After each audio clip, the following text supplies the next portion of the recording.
Hello, welcome back to Queen's University's only international affairs podcast, Right of Reply. Andrew Lister is a professor of political philosophy at Queen's University. He has published interesting and extensive work on John Rawls, his relationship to Friedrich Hayek, public justification, and egalitarianism more broadly. His most recent book is Justice and Reciprocity, which argues that a commitment to relational equality provides the justification for accepting reciprocity as a limiting condition on what justice can demand of us. Professor Lister, welcome to the show. Thanks for having me. So, why is reciprocity anything more than the tit-for-tat strategy from game theory, where players decide to treat others the way that they've been treated by them? So, right, reciprocity as a strategy, that's the mutual advantage view back to Book 2 of the Republic, Glaucon and Adeimantus.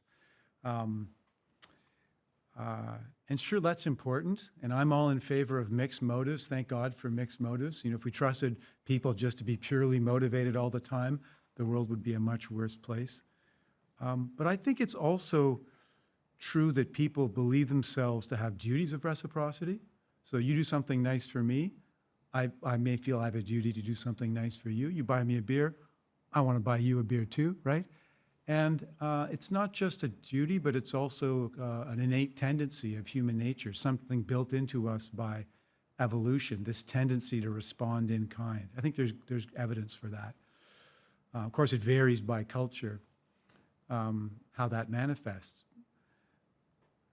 So you can think of reciprocity as a strategy, as a duty, but then you can also think about reciprocity in terms of relationships. It's not just that I feel I have a duty to respond in kind, but it's part of human psychology that I tend to like people who like me, right? If people who care for me, I care for them.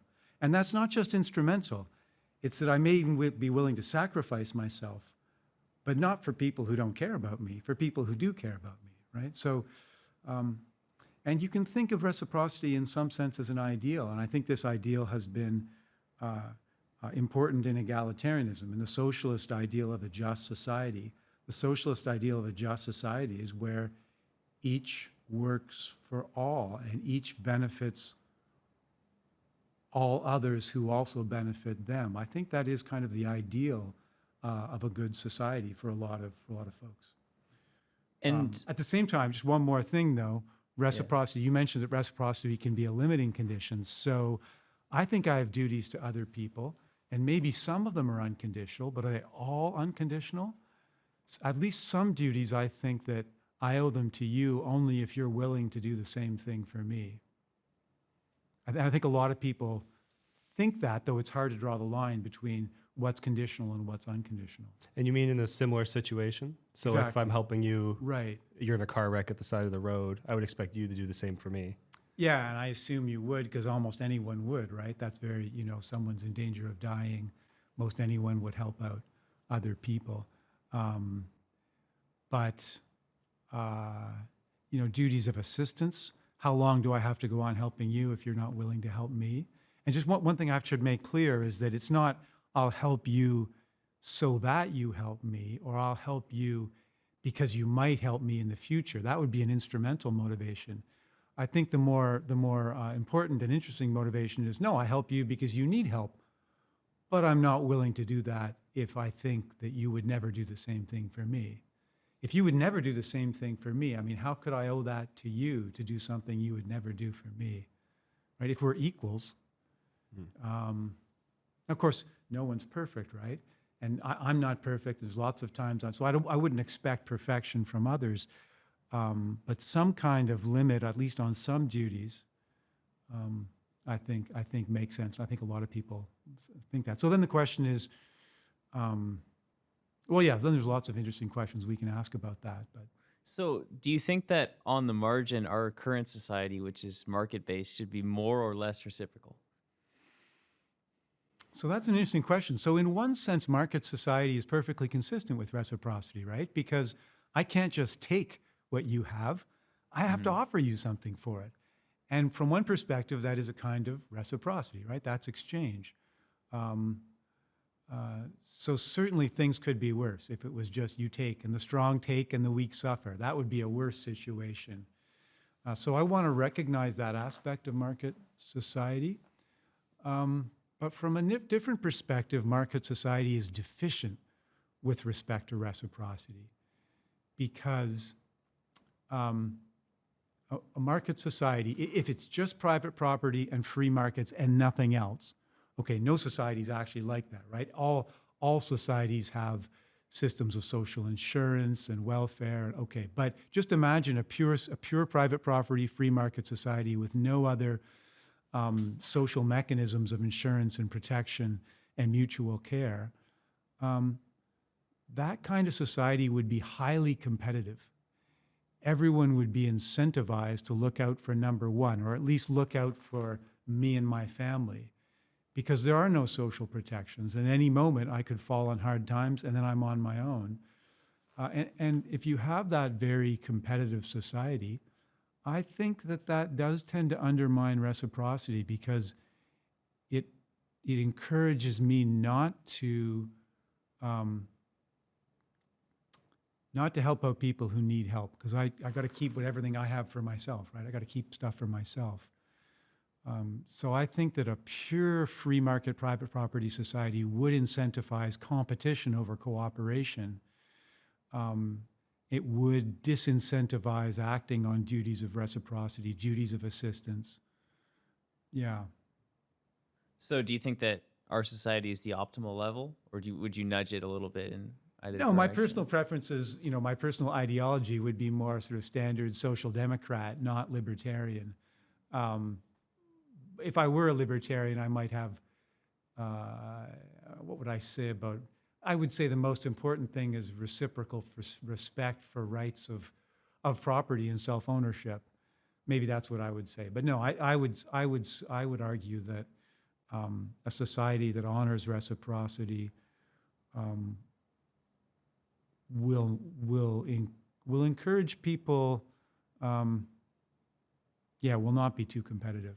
And okay, so If it's too unequal and the bottom and the worst off in society are doing badly in absolute terms, then everyone's going to be afraid of falling, and everyone's going to be struggling and competing to maintain their position or to rise up because they don't want their kids to fall in the social hierarchy, right? That's what's going to look like if we have a very unequal society and if the worst position you can be born into is in absolute terms badly off. And I don't think that people are going to act on reciprocity. I don't think people are going to be willing to fulfill their duties of care they have for others, or less so, in such a society. So to take us in a semi-different direction, some work on Thomas Hobbes's philosophy reads him as making a set of assumptions about human nature and moral psychology, and then working out exactly what rational, self-interested people wired that specific way would do. That approach seems to get us to some form of state. If we threw a sense of reciprocity into the set of Hobbesian assumptions, do you think we might get ourselves to a modern welfare state? Well, actually, I think one way of reading Hobbes assumes he does care about reciprocity, and that he assumes people do care about reciprocity. He just has a very, his trigger for when duties are non-binding it's just very sensitive, right? One way of reading Hobbes is the laws of nature are right there in Hobbes. He just doesn't think you have to comply with them unless you're assured that other people will comply with them too. And okay, so then we ask, well, assured at what level? What level of probability? Peace with those who are willing to be at peace with me is roughly the Hobbesian idea, right? He just thinks that any time you have a reasonable or even a plausible doubt about someone else's willingness to comply, you don't have to comply either. So I think that, one way of reading Hobbes actually thinks it's just he has a very sensitive threshold for when you can say, oh, I'm not assured reciprocity, so I don't have to comply. You said Hobbes is motivated, he assumes people are motivated by self-interest. And I think that's true. There are some passages that say that, but often he talks about self-preservation, and that's a narrower idea, right? Everyone wants to survive. No one wants to die. Everyone wants to preserve themselves. And I think that if you attribute that motivation of self-preservation, it's not that I only care about myself, but first among my concerns is not to die. That's not an unreasonable psychological assumption. And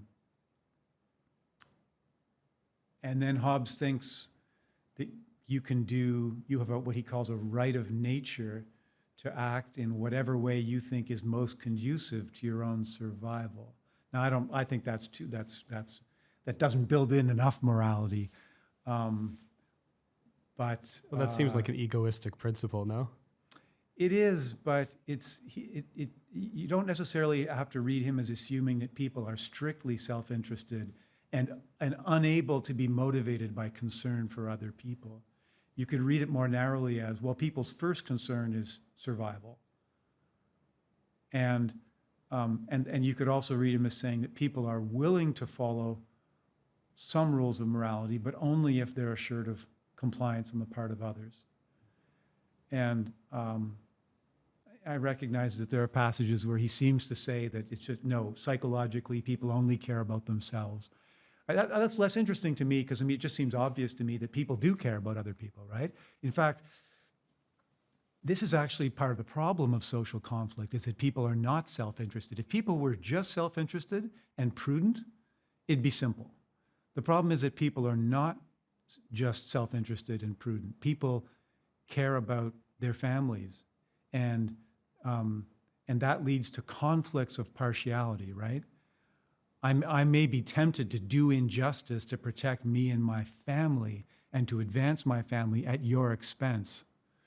And this you can go for broader circles, right? Your neighborhood, your nation.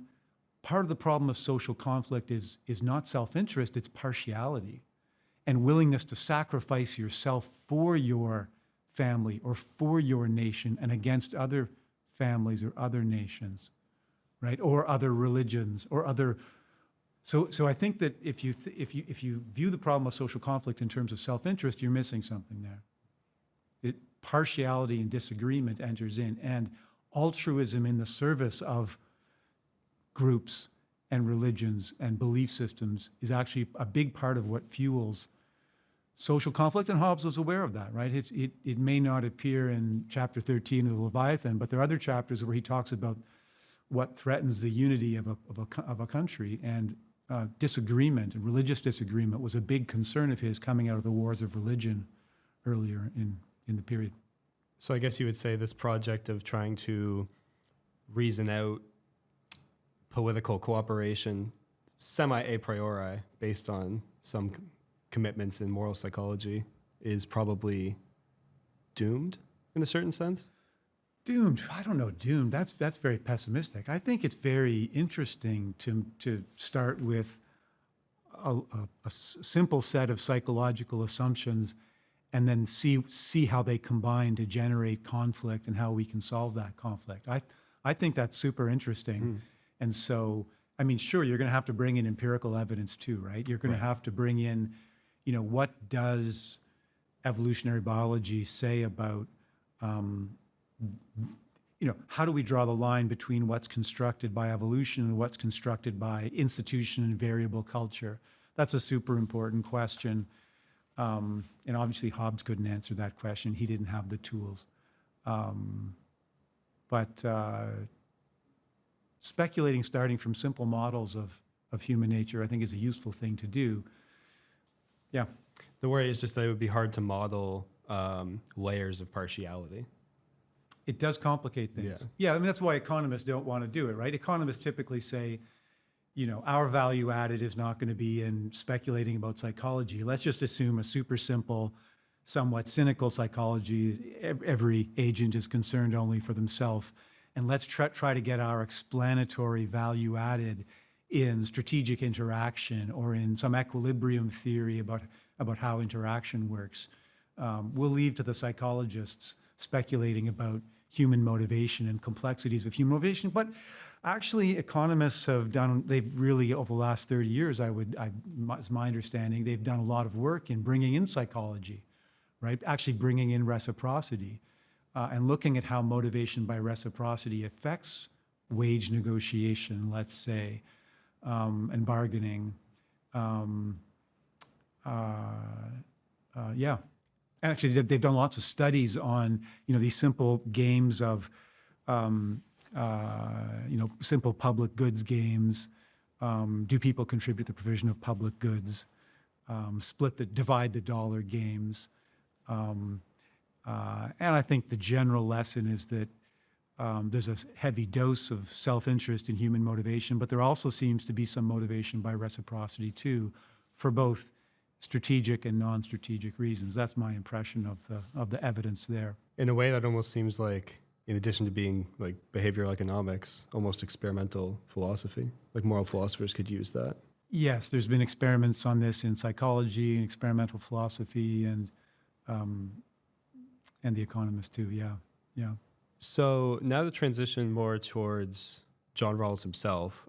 Theory of justice, for the listeners, gives us two principles of justice. The first is the equal basic liberties, and they need to be fully achieved before we introduce the second principle, which governs resource allocation.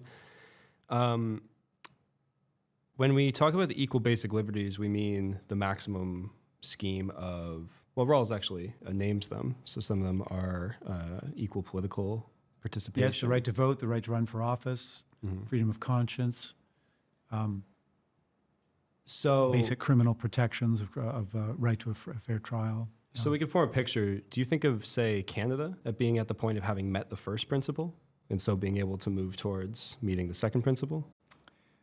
So this language of first meeting the first principle, then moving on to the second, is this controversial idea of lexical priority, which means alphabetical priority, which means really no sacrifice of the first principle at all for the sake of the second. That's probably too strong and implausible because, I think if you look at Canada compared to other countries, we're doing pretty well on satisfying equal basic liberties, but is it perfect? No. Does that mean we have to devote all of our resources to making progress on satisfying equal basic liberties before we devote any resources to achieving what Rawls called fair equality of opportunity or the difference principle, which we might talk about?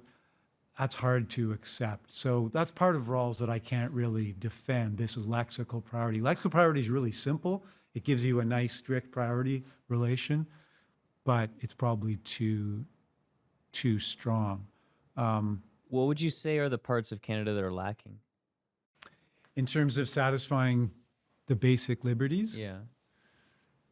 Yeah, so one issue is, do we satisfy them for everyone?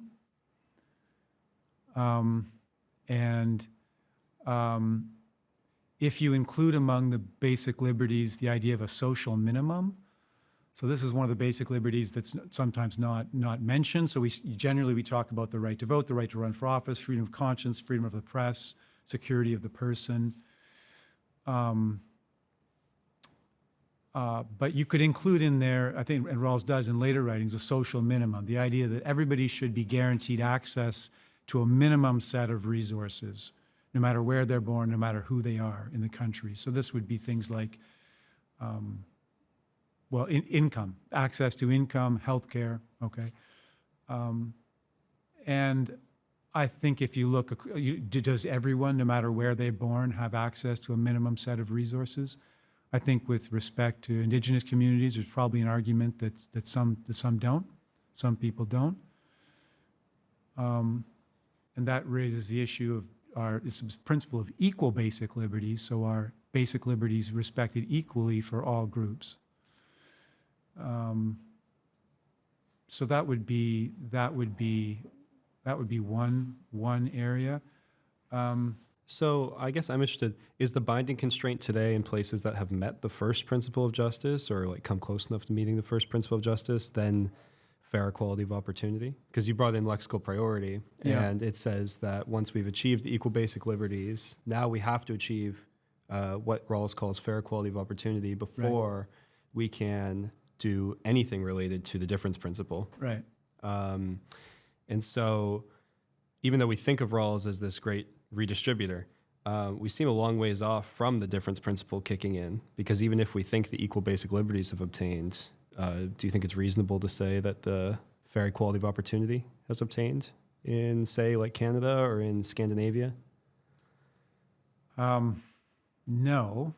So equal opportunity, the weak kind of equal opportunity is just no discriminatory laws. Anybody can apply for any position they want to, and that's it. What fair equality of opportunity adds is the idea that no matter where in society you're born, you have equal chances to develop whatever talents or potentialities you're born with.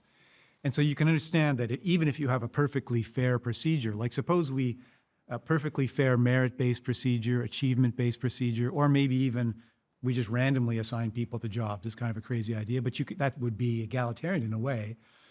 Even if we had, well, let's stick with the case of achievement-based selection, some merit-based procedure. Even if we have a perfectly merit-based procedure at age 18 for selection to universities and jobs, people growing up in different neighborhoods, different families can have very different opportunities, chances to convert their innate potential into realized abilities, depending on whether your neighborhood is rich or poor, depending on the quality of the schools, depending on the social networks you're exposed to, what kind of role models do you have. And so I think it's fair to say no society has really achieved perfectly fair equality of opportunity, and it would be very difficult to do so so long as we're committed to private child rearing children and families, which I think we are committed to because we believe in people having the chance to raise their own kids. We could probably socialize some aspects of child rearing more than we do. Like we could have more public funding of childcare, public daycares. We have made some steps towards more socializing of child rearing, get kids into school earlier, get kids into daycare, make it free. But yeah, I think that societies differ. The more unequal a society's income distribution, the less equality of opportunity you have. So you do tend to have more equal opportunity in the Scandinavian countries, the less so in a country like Canada or especially the US. But yeah, I think this is another area where I'm not willing to accept the lexical priority. So you said Rawls has two principles. I like to think of it in terms of as three: equal basic liberties, fair equality of opportunity, and then the difference principle. The difference principle says inequality between social positions. You can think of this as a generalization of jobs, but inequalities between social positions, the kind of social positions you can be born into, and the difference of positions that they all make a contribution. They're all like to think of them as a generalization of jobs. So jobs that require a university education versus jobs that don't. That would be one way of thinking about it. Inequality between these kinds of positions have to raise the least advantaged position. And that's kind of a radical claim, right? That if there's an inequality between the university professor, let's say, and the cafeteria worker, that inequality in pay, controlling for differences in burdensomeness, and maybe controlling for how long you have to stay in school, if they count that as a burden, that inequality has to raise the least advantaged position. I think that something that's probably too strict, but something like that's an important principle, and I'm not sure it should be subordinated to equal opportunity. Yeah, so we're getting into the weeds on these principles here, but I don't think, maybe I'll just stop there and see if you want to follow up. I do. Yeah, I want to get a little deeper into the difference principle. Does Rawls have a justification for that, or is it just like an intuition? Both. So the official justification is his argument from the original position, which is, okay, so we have these different conceptions of justice, maybe utilitarianism, you have his Rawls principles of justice, maybe there are others. How do we choose between them? How do we justify one versus the other? His proposal, which was not entirely original to him, also John Harsanyi, an economist, and you can find other antecedents for this, and even Hayek at one point has a speculation that goes in this direction. Well, how would you want society to be designed? What principles of institutional design would you choose if you didn't know who you were going to be and where you're going to be born? So you didn't know what position in society you were going to be born in, and you didn't know what talents or abilities you were going to have, you didn't know what your particular plan of life was going to be, how would you want to design society in that case? And then Rawls' proposal was the difference principle was the one you would choose. That argument wasn't entirely convincing or successful, though, because Do you find it overly risk averse? Rawls said it wasn't overly risk averse, but for a technical reason, he denied people knowledge of probabilities. He said, well, we shouldn't let people know what their chances of ending up in the top or bottom position are. So you might think of different principles as generating different distributions of numbers over positions, and the way that John Harsanyi thought about this was, well, the rational principle to choose, if you don't know who you're going to be, is just maximize expected utility. And so different principles generate different distributions of positions, different distributions, and you just pick the one that maximizes the expectation, which tends to lead in the direction of utilitarianism as the guiding principle, average utility. Rawls denied people knowledge of probabilities, and if you didn't have knowledge of probabilities, then you could only maximize the minimum. Most people haven't been persuaded by that.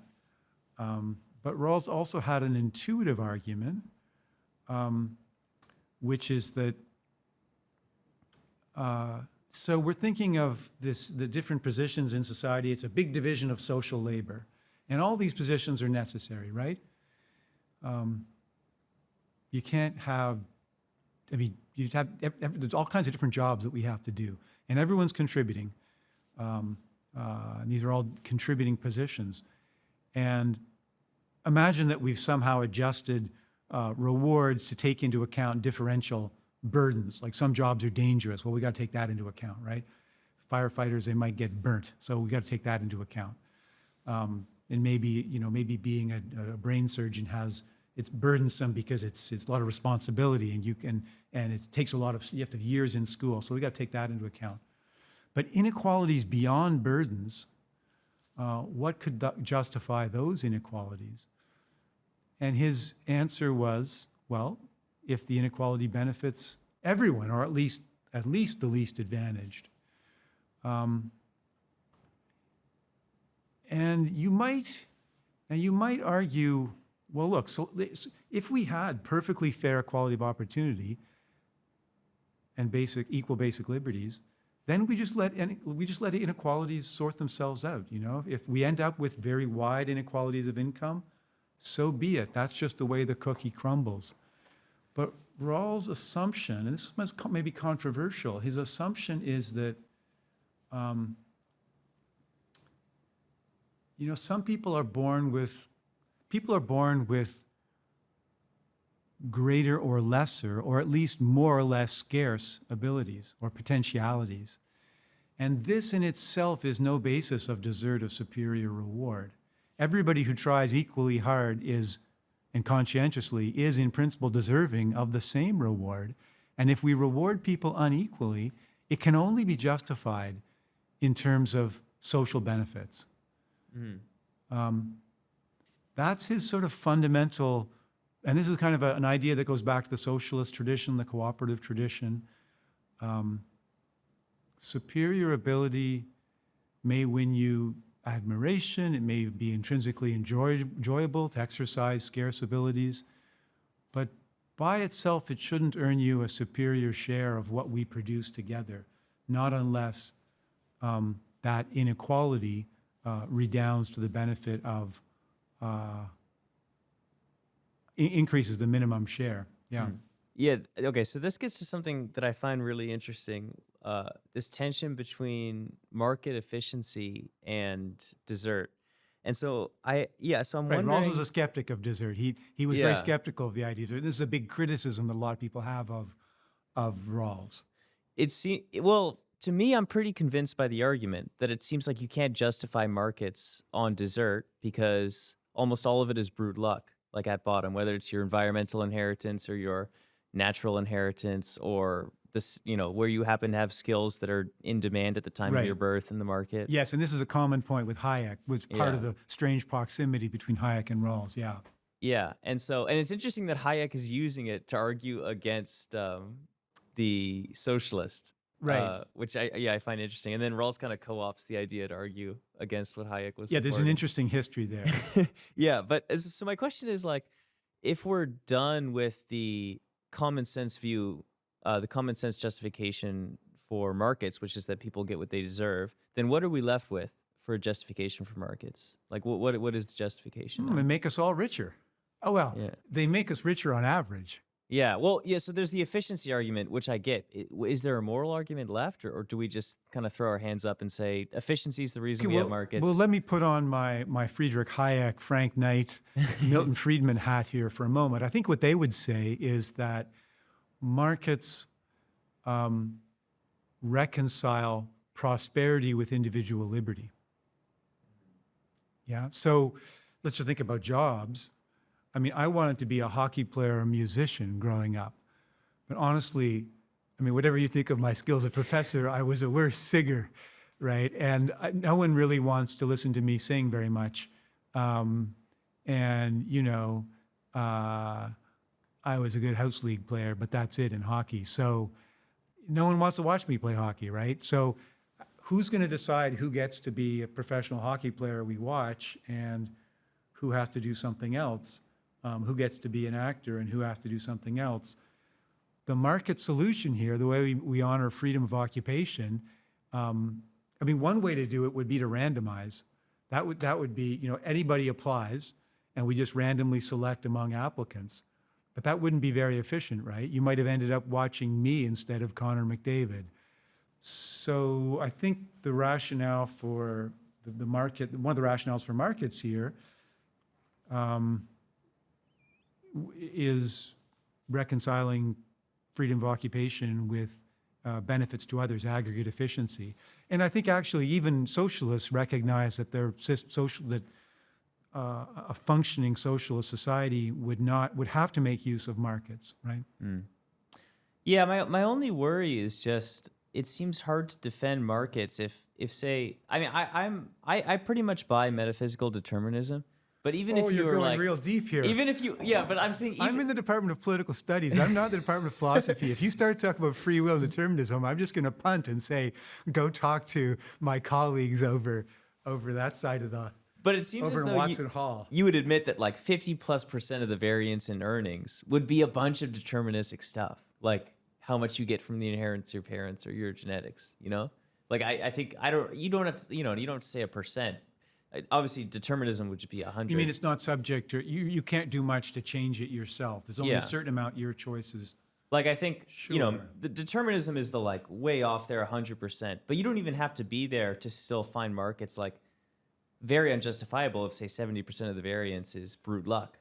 And so my question is like, or I guess my worry really is just I totally buy the efficiency argument for markets, but if someone comes to me and they say like, okay, your marginal product Yeah. is just a product is just an outcome of a bunch of brute luck. It's like, it just seems a very Yes. powerful argument that it's hard to defend to say, yes, this system is morally unjustifiable, but it does create a lot of utility. So are you just falling back on utilitarianism, I guess? Well, this is a worry that the defenders of classical liberals, so if you think of Rawls as sort of a social justice liberal or an egalitarian liberal, classical liberals would be more Milton Friedman, Friedrich Hayek, the 19th century heritage, libertarians, right libertarians. I think it's a worry they've had is that if you end up saying markets make us rich on average, but they don't really give people what they deserve, it's not very inspiring. And so, yeah, it deviates from moral common sense.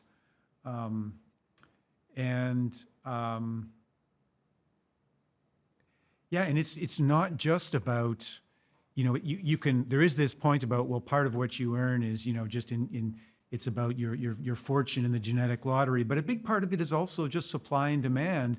And the fact, this is the fundamental Hayekian point, is that what the market system does is it aggregates dispersed information. So if you want to allocate resources efficiently, what do you need to know? You need to know everybody's talents, everybody's preferences, their local environments, and you need to know about this on a moment-to-moment basis. So there's no way anyone or any supercomputer could know this.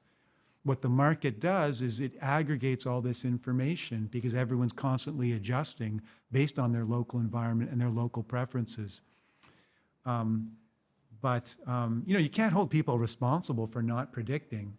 Like a whole bunch of people went into computer science, including my kids, and so I'm somewhat concerned about this now, right? Because and now AI has exploded, and so there's all this worry about making obsolete.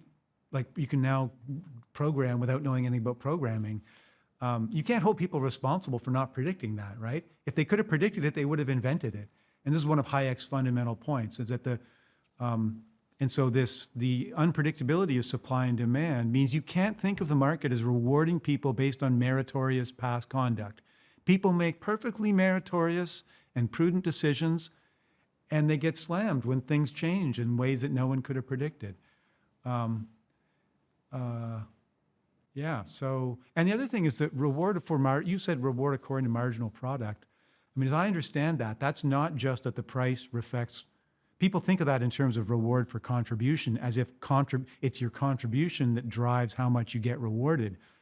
But it's also vice versa, right? It's also that the reward drives your contribution. This is not obvious, but I've been reading Joe Heath on this, and he's got this example.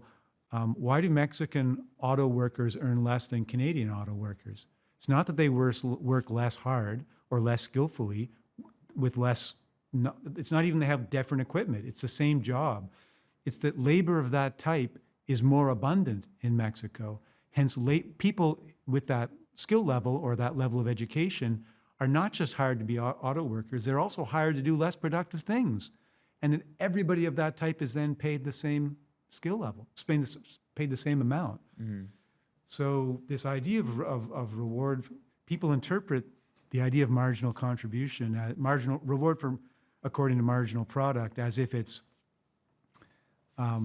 your level of contribution determines your level of reward, but it's also your level of reward determines what you end up contributing.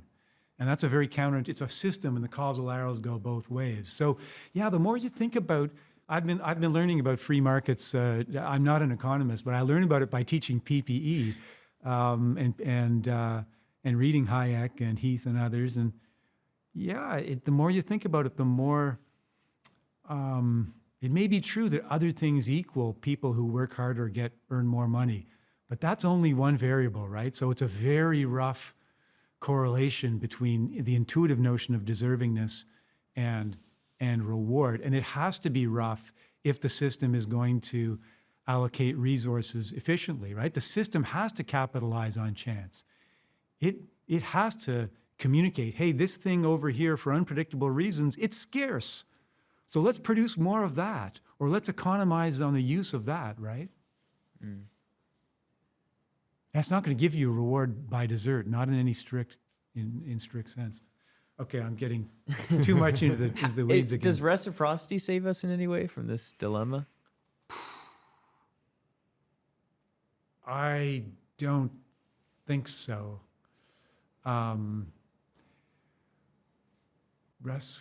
Not from that. Reciprocity. Because it partially saves desert, right? So I think reciprocity you can think of as a form of desert. I mean, we say that one good turn deserves another, mm-hmm. right? And that's just a common sense. Desert can mean a lot of different things. I mean, it can mean, someone sings a beautiful song, they deserve praise and admiration. That's a form of desert. Someone works hard, they deserve something for that if they're conscientious. But someone does a good turn for me, I should do a good turn for them. That's just common sense. That's a form of desert. Yeah. And I think this is actually one of the areas in which the market does deviate from desert. I mean, a worker who has worked conscientiously for many years at a job, and then there's a downturn, and so we've got to let that worker go.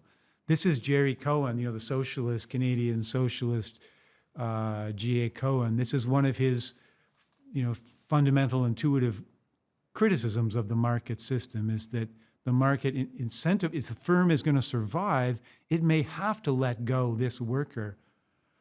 But the worker didn't do anything wrong, right?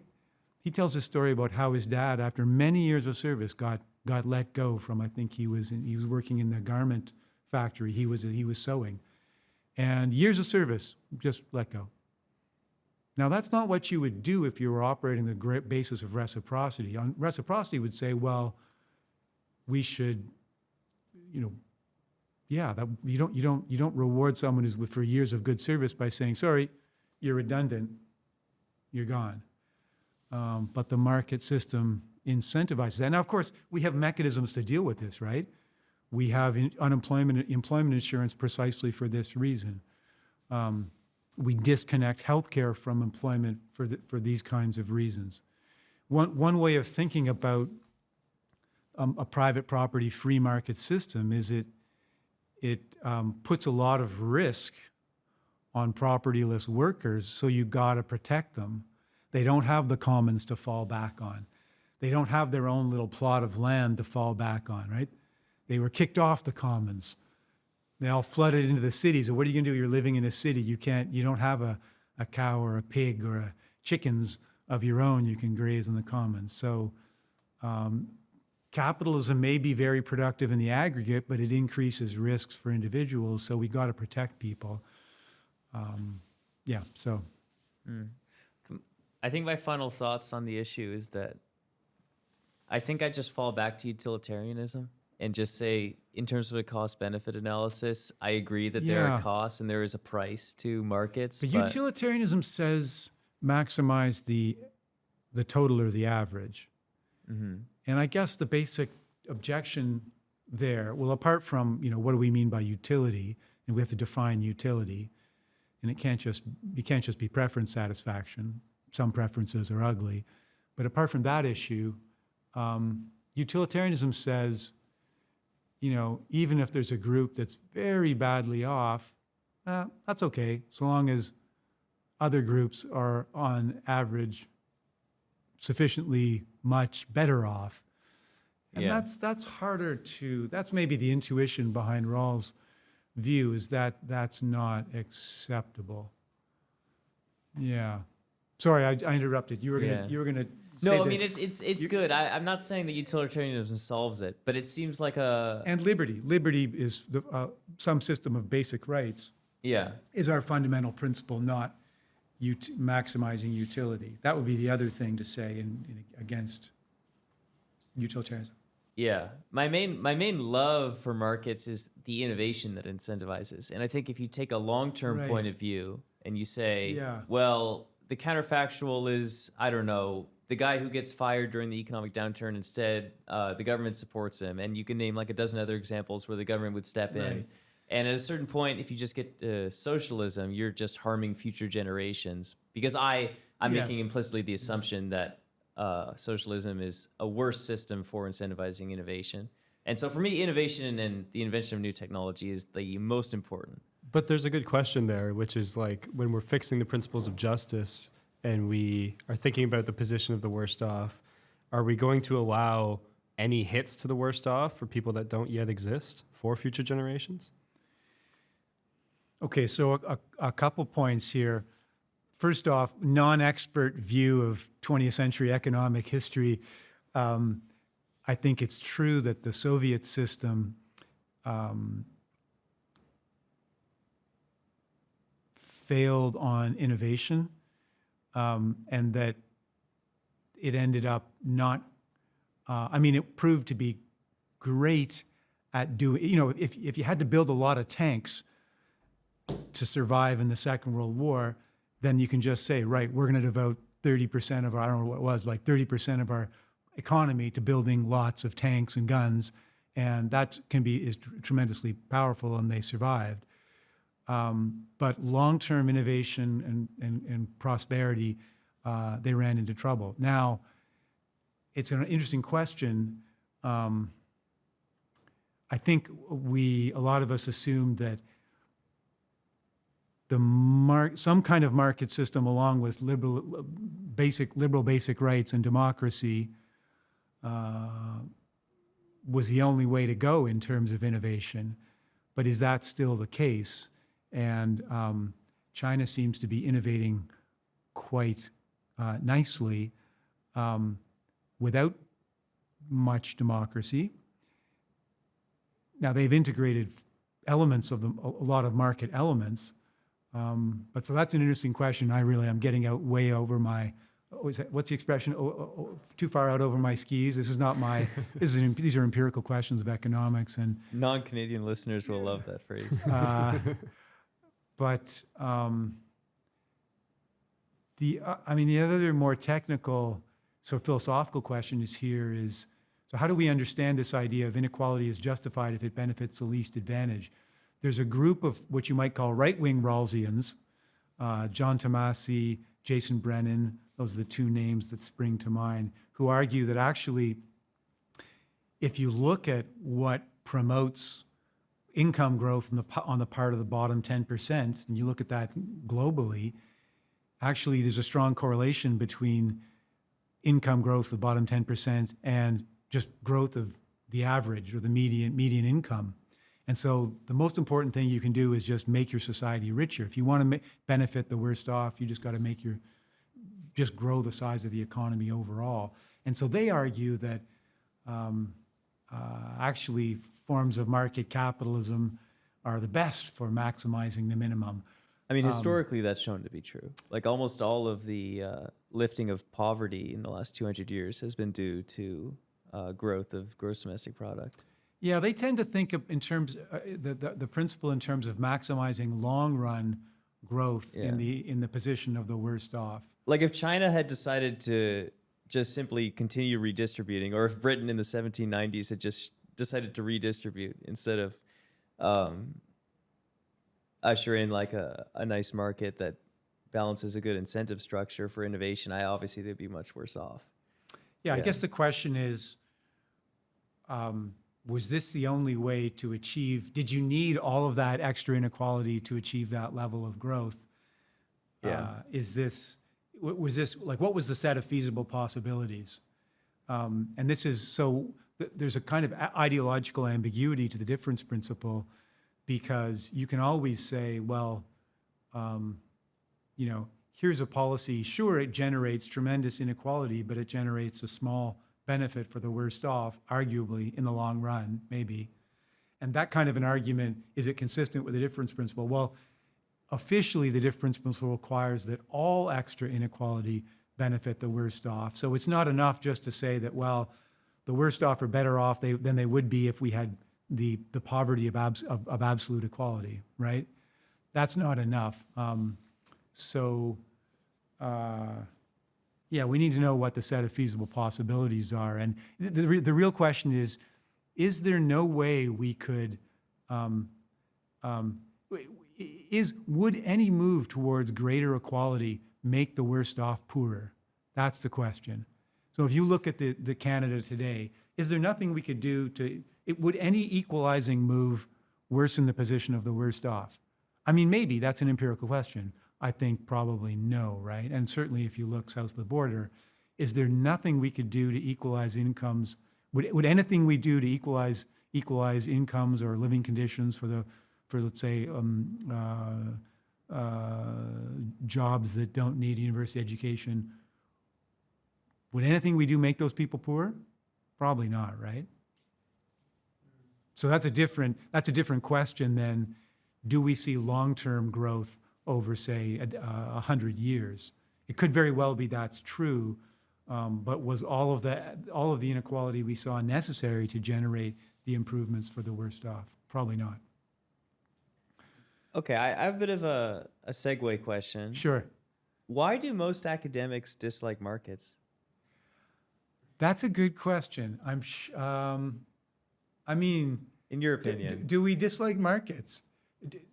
Is that really true? I mean, do we shop on, do I have an Amazon account, right? Amazon Prime? Actually, I don't. I canceled it, but it only canceled like a week ago.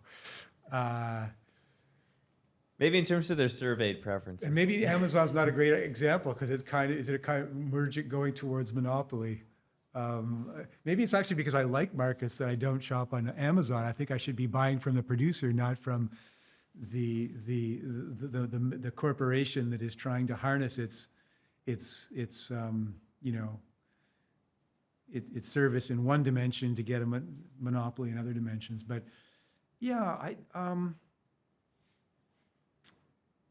I should have answered that. I don't. You're asking, in a sense, why are most academics left wing?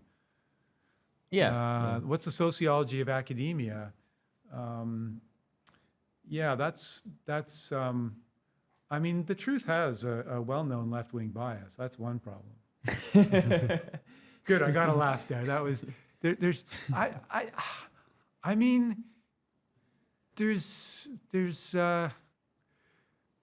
I'm kidding, mostly. I don't know. I don't know. I should have an answer. Because you're pretty. It's gotten worse over time, I think. Yeah. Oh, that's interesting. And I think that,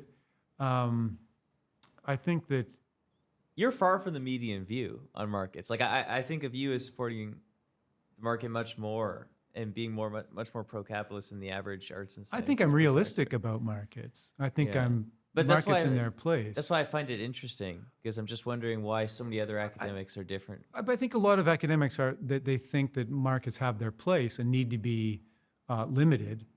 I don't think many academics actually want to get rid of markets and have a command economy where we try to do things without markets. So maybe there's a lot of anti-market rhetoric, but really they're anti the sort of extremes of right libertarian philosophy. They're anti Ayn Rand, or they're anti Milton Friedman, or they'll say things like, they favor anti-discrimination law for private, like they don't think private businesses should be allowed to discriminate. Whereas a hardline libertarian will say, it's your property. If you want to be stupid and discriminate, well, that's your right to be stupid. That's the hardline right libertarian view on markets. So people reject that, right? They believe in anti-discrimination law. That doesn't mean they reject markets. People believe they may think that healthcare should not be delivered by markets because they want everyone to have access to healthcare. But actually, do they really believe that healthcare has to be provided by the public sector, like in the UK, the NHS? Maybe they just believe in single-payer health insurance. So yeah, that's a good question, but how much do people actually want to get rid of markets? I'm not sure. How much of this is more resistance to some more extreme views? We were talking about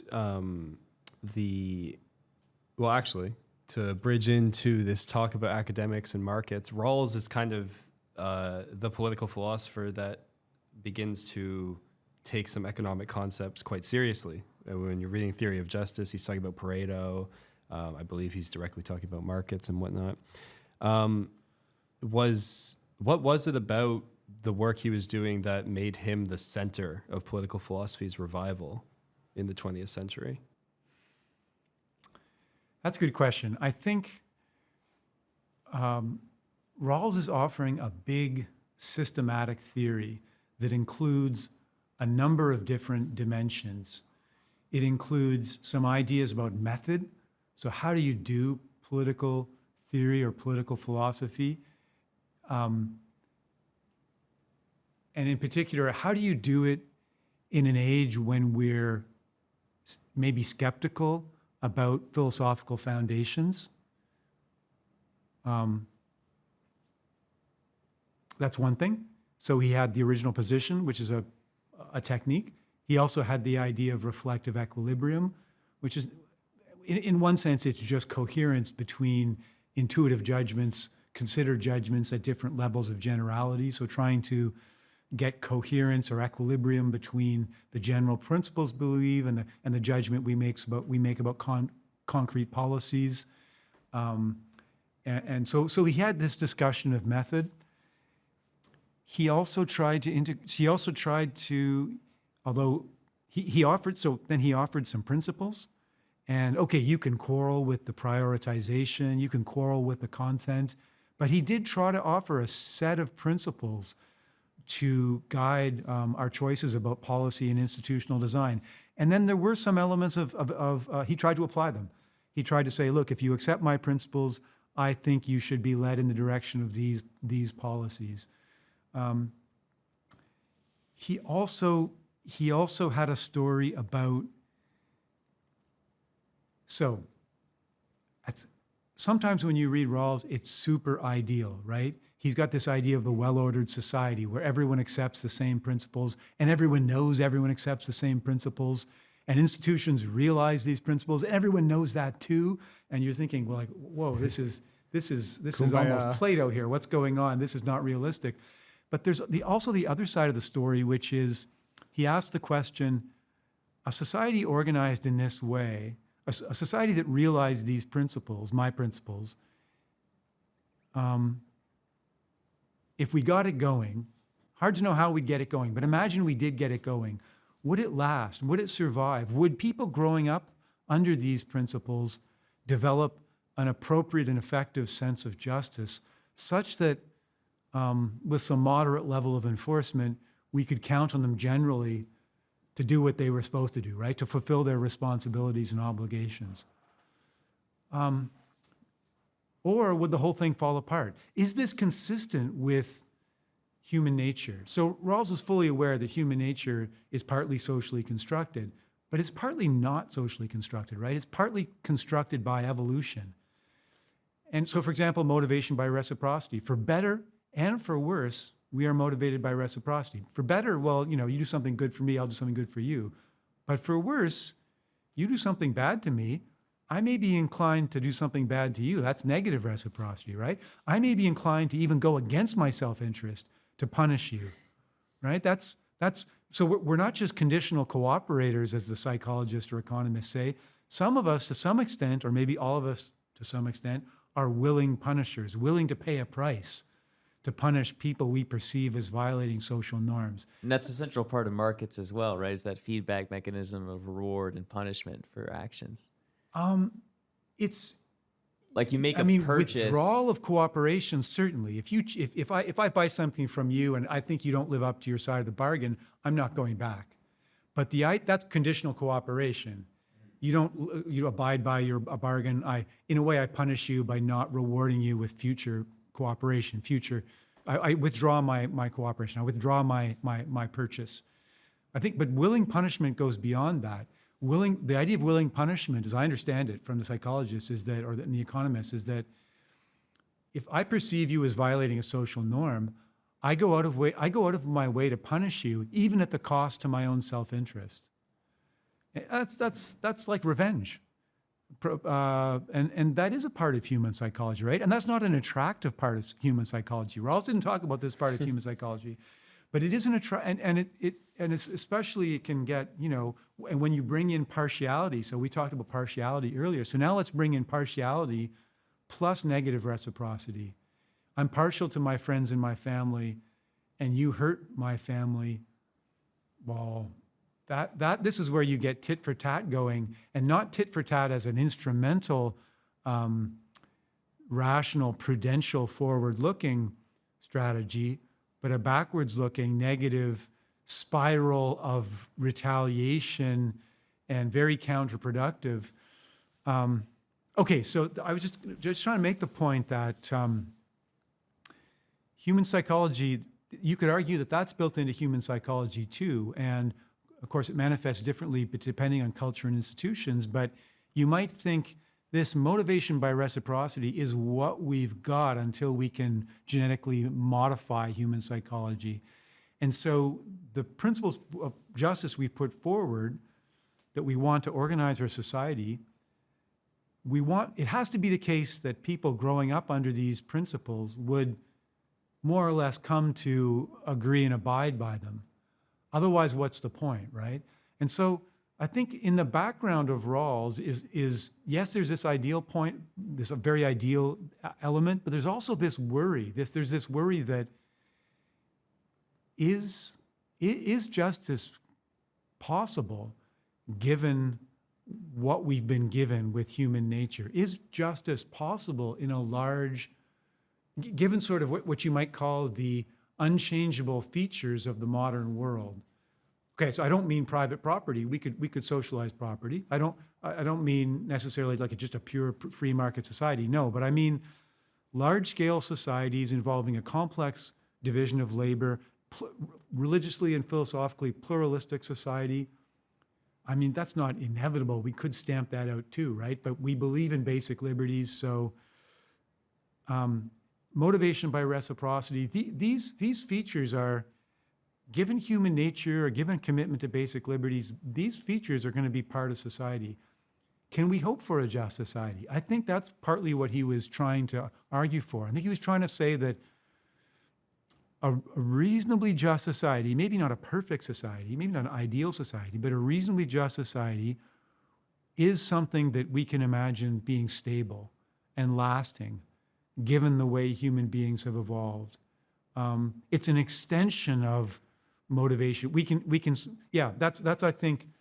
And so you asked me why was Rawls attractive to people. I think it's because he had this grand synthetic vision that had a bunch of different parts, and that was speaking to social sciences, was speaking to philosophy, was speaking to some traditional thinkers in the Western European tradition. And of course, it had a whole bunch of limitations, right? It had a whole bunch of limitations, and so a lot of subsequent debate was about that. What does this say? What about nationalism and cultural diversity, disability, feminism, race? And so yeah, but that's why I think it seemed to offer the possibility of progress and systematic reasoned argument, something more than just my intuitions versus yours and my ideology versus yours. I mean, Rawls had a political slant, he was, generally speaking, you probably classify him as an egalitarian liberal or a social democrat. But he wasn't really, he wasn't just saying, I know the political objective I want to achieve, and here's my argument to achieve that political objective. No, it was more principled than that, I think. And so I think that people that excited people, even if the prose was somewhat not so exciting in the 600-page book, is that maybe that's only exciting for some people. It's a literary masterpiece. I'm not sure I'd go that far, but it is. If you like to get into a whole system of thinking, it certainly gives you that, right? It's got this whole vocabulary. You have to figure out the different definitions. I mean, it's kind of like reading Heidegger. It's got this whole new vocabulary. You got to figure out what the terms mean. It's different in a lot of other ways, but. So you touched on all those different branches of response that spawned after theory of justice. Do you view yourself as being part of any of those? So I don't read you as like a communitarian or a luck egalitarian, for instance. Well, I got into the main thing I wrote about was this topic of public reason, which is kind of an extension of the idea of liberal toleration. So freedom of conscience, but not just freedom of conscience. It's not enough to let people worship what they want so long as they let others do likewise. In addition, the idea is that political decisions shouldn't be made based on the views of one particular religion or philosophy of life. They should be made based on public reasons, which are reasons it's reasonable to expect anyone to accept. So it's kind of a generalization of the idea of religious toleration. It's part of Rawls' later thinking, where he read a book called Political Liberalism, and I mean that may seem like a kind of what's liberalism if not a political doctrine? But he meant something like a merely political liberalism, a liberalism intended for the basic structure of a political society, but not intended to tell you the whole truth about life. So a liberalism that was meant to be narrow in its scope and relatively shallow in its foundation, so that it could provide the basis for political arguments and political decision-making in a pluralistic society where people are not going to agree about religion and philosophy and ethics and what's good and what's a good way to live your life. So yeah, that's how I got into Rawls. Well, on the matter of public reason, you were talking about religious difference. Yeah. And this was obviously, and still is, a very live issue when we talk about issues where religious values conflict with secular values, Yeah. like same-sex marriage. What would a theory of like admissible public reason even begin to look like without just ending up in a position where you've ruled out one side's reasons, essentially, and so they have no reason really to cooperate in the debate? So,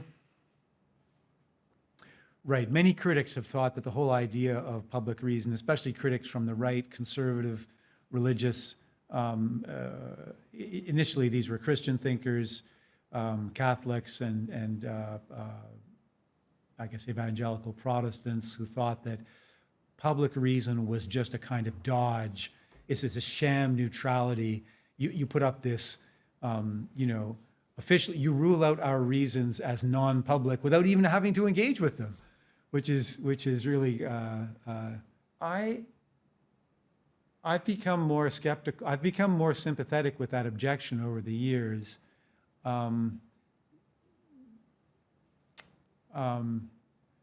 I mean, so I guess my way of understanding one response I wanted to make about that was to say, look, it's not just you who has to give something up.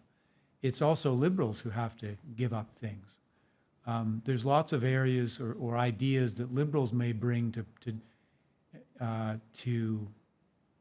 public debate, where they may have to make sacrifices too in the interest of general acceptability and What's like a liberal belief they'd have to give up, like their belief in open borders?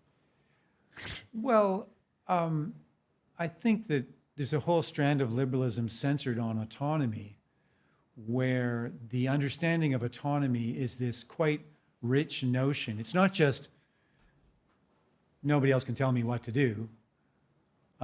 It's that no, autonomy means being a rational and critical agent who is able to think for themselves and is not governed by inherited customs, who is able to stand apart from whatever customs they were brought up with and think for themselves.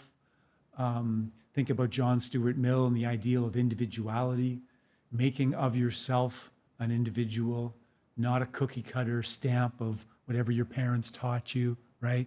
This is an important strand of liberalism, and it's even a philosophy of life. But that kind of liberalism based on that value, that ideal of autonomy, it doesn't fit with a lot of religious and philosophical viewpoints. More conservative traditionalist viewpoints will say, no, I'm perfectly prepared to accept that everyone has the right to worship in their own way, and that citizens need, of course, every citizen needs to be a certain, they need access to a range of information. They have to be able to think for themselves, of course, freedom of speech. I'm willing to accept that, but you liberals, you want to go way beyond that when it comes to school curriculum. You're really trying to shape. You really are going to end up, especially when it comes to education of children, you're going to end up being much more interventionist and limit my ability to raise my own kids as I see fit in my own tradition. So I think that, and so a public reason point of view might have a more minimalist conception of autonomy. Yeah. So this is late in the afternoon to get into this. I think that yeah. So I'll just leave it there. What do you got else? What else do you got on your list here? Maybe we need to move to a rapid fire session where we go for This is a problem with Well- professors, right? We talk all day. And, We have some fun questions, yeah.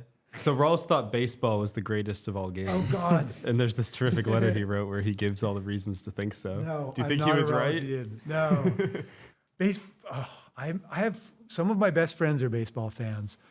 I once went on a semi-date and fell asleep in the 7th inning. You know, give me a hot dog and a beer and a sunny day, and I'm asleep by the 7th inning. It's just so slow and So you weren't feeling the heartbreak when the Blue Jays blew the World Series? only vicariously for all my Blue Jay fan friends. I felt the exact same way. I grew up playing hockey. That was I actually don't watch much hockey these days. I've become a soccer fan for various reasons because my wife is an Arsenal fan, and so I end up watching. Have you become an Arsenal fan? Or did you Sure, adopt a rival club? I can't be some rival club. That wouldn't work. So when I hear her cheer, I walk over to see who scored. But I don't watch much sports these days. Okay. I remember one time in class last year, you mentioned that you listen to jazz while you cook. I have no idea what spurred this, but I just remember you said that. I'm just curious, what kind of jazz do you listen to? What are some of your favorite artists? I guess, geez, I should look at I got into listening to jazz heavily because I needed to work on the train, and I can't work if there's words. And I like to Yeah. know stuff I like to listen to stuff that I know. And so I would listen to some of the same albums over and over again. And I guess the years like 1950 to 1965 is sort of the high point of golden age. Yeah, I mean, so all the let me see what some of the maybe not totally well known people, but because I could obviously name the I list like Eric Dolphy. Where's my music?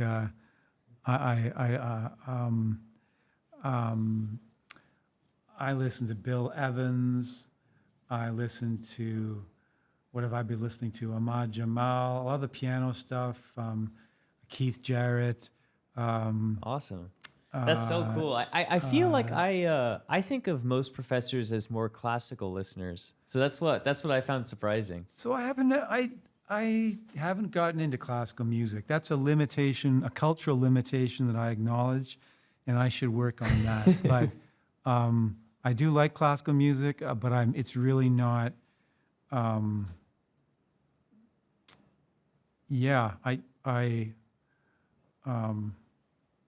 Guilty there. I don't know it as well as I should. Here's my last question, I think. So you run a blog, and in a lot of ways, it seems to be becoming a disciplined norm for new economists and philosophers to also start their own blogs. Why don't you migrate your blog to Substack?